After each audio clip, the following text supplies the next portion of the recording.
আমি আমার অতি শখের মালবেরি গাছের ডালটা রাগ করে অবশেষে কেটেই দিলাম। কেন কেটে দিলাম?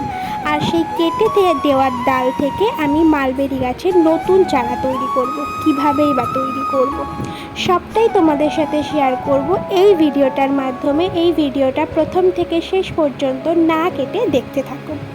আর কেনই বা হলুদ লাগিয়ে দিচ্ছিলাম সবটাই বলবো। তো চলো শুরু করা যাক।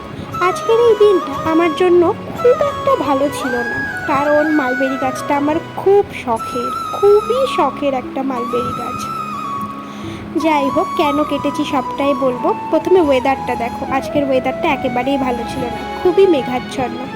যেহেতু মেঘাচ্ছন্ন ছিল, সেই জন্যই আমি আজকে মালবেরি গাছের ডালটা কাটার মতো একটা সিদ্ধান্ত নিয়েছিলাম। আর এই মালবেরি গাছের ডালটা কেন কেটে দিলাম?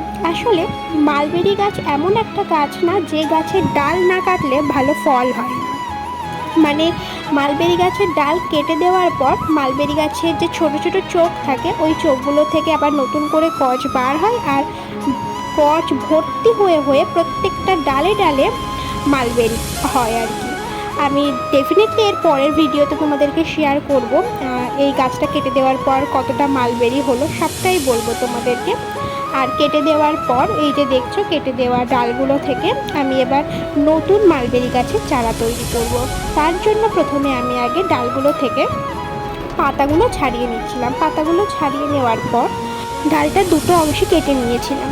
তারপর কি করেছি সেটা তো অবশ্যই বলবো, তার আগে তোমরা আমার চ্যানেলটা এক্ষুনি সাবস্ক্রাইব করো। তারপর দেখলে দুটো অংশে কেটে নিয়েছি। এরপর আমি ব্লেড দিয়ে গোড়ার অংশটা কিছুটা আর কি কেটে নিচ্ছিলাম।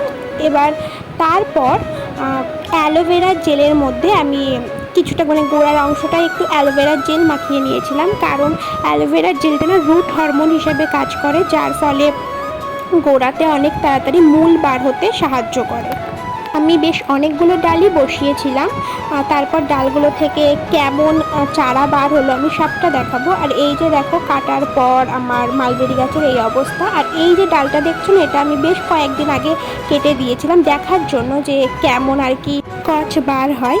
তো যাই হোক, দেখা হচ্ছে নেক্সট ভিডিও।